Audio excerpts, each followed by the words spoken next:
Saya Ramar Walida Ramadan, NIM 15 2011 4130 50. Nama saya Satrio Syaiful Hakan, NIM 1520 1141 3061.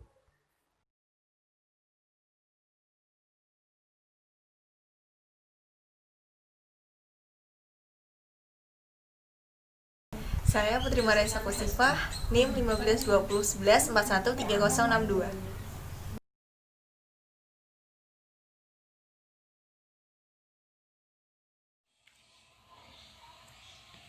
Halo, perkenalkan nama saya Cynthia Anggraini dengan nomor NIM 1520 1141 3066.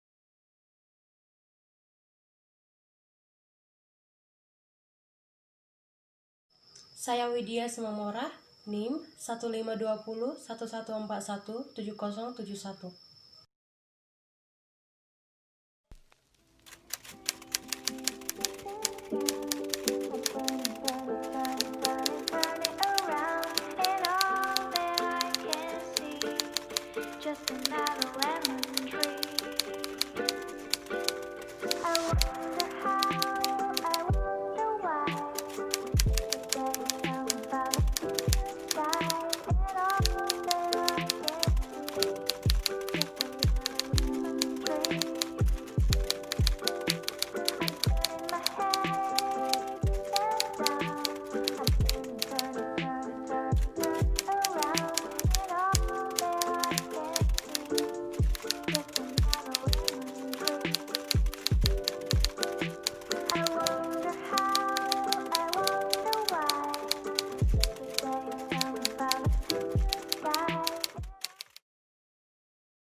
Di video kali ini saya memerankan dua peran, yaitu berperan sebagai orang yang beragama Islam dan yang satunya berperan sebagai orang beragama non-Islam.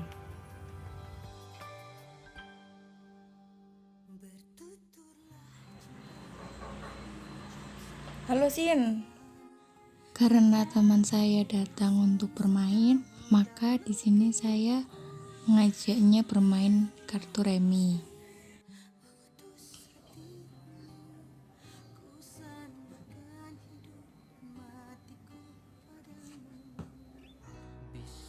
Karena terlalu asik bermain kartu remi, tak terasa waktu telah menunjukkan waktu maghrib. Ternyata benar azan maghrib pun berkumandang. Di sini saya selesaikan permainan dan bergegas untuk menunaikan ibadah sholat.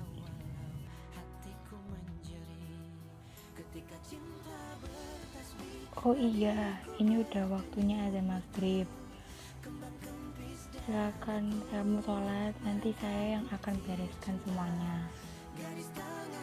Sebelum ia pulang, saya mengajaknya untuk makan terlebih dahulu dan tidak lupa untuk berdoa sebelum makan.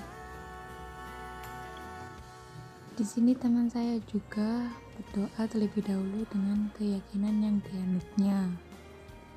Setelah selesai makan, teman saya bergegas untuk pulang.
ngapain?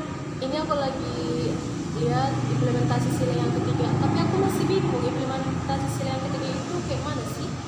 Oh, jadi yang pertama tentang sila ketiga Pancasila itu persatuan Indonesia. Artinya itu kita harus bersatu, kita nggak boleh terpecah belah.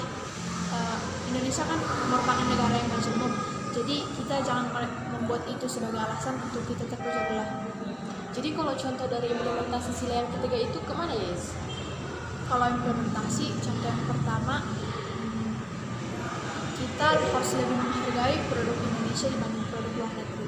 Jadi sekarang kan sudah banyak produk luar negeri yang beredar di pasar Indonesia, tapi kita harus lebih menghargai produk Indonesia, karena kan ini merupakan suatu bentuk saling bekerja sama antar warga negara Indonesia supaya kita bersama-sama maju. Jadi kalau misal aku itu lebih menyukai produk luar negeri karena aku itu lebih suka gaya hidup luar negeri, itu merupakan pelanggaran dari sila yang ketiga kan?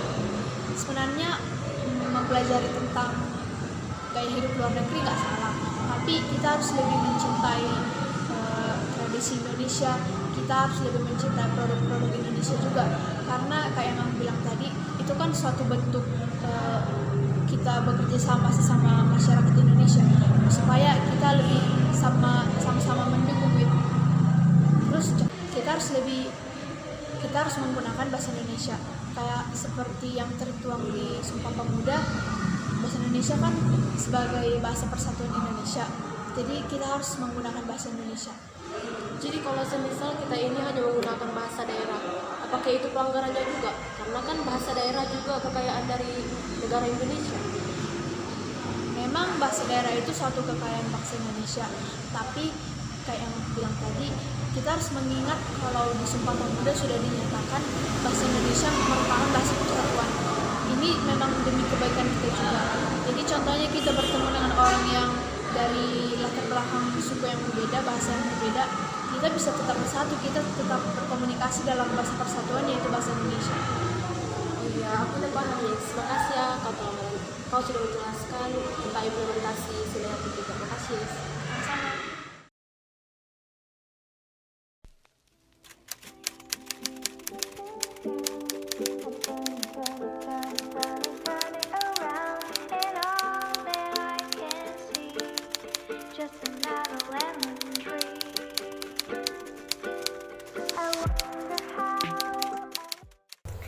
Assalamualaikum warahmatullahi wabarakatuh. Di sini saya akan mewawancarai teman saya. Sebelumnya bisa perkenalkan dulu namanya siapa?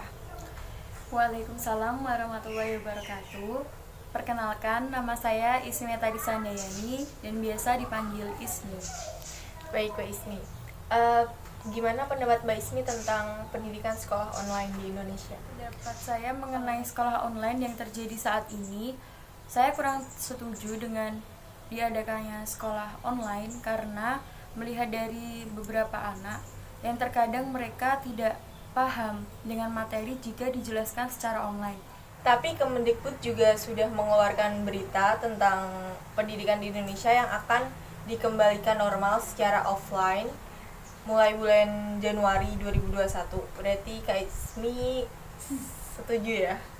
Dan juga senang pastinya. Untuk itu berita tersebut saya merasa senang, saya merasa setuju karena dari saya sendiri, saya menyukai kegiatan pembelajaran secara offline atau tatap muka secara langsung karena kita lebih merasa nyaman saat melakukan kegiatan seperti itu dan mungkin akan lebih jelas dalam menerima dan menangkap materi yang diberikan. Baik, terima kasih Mbak Ismi. Saya akhiri wawancara. Assalamualaikum warahmatullahi wabarakatuh. Waalaikumsalam warahmatullahi wabarakatuh.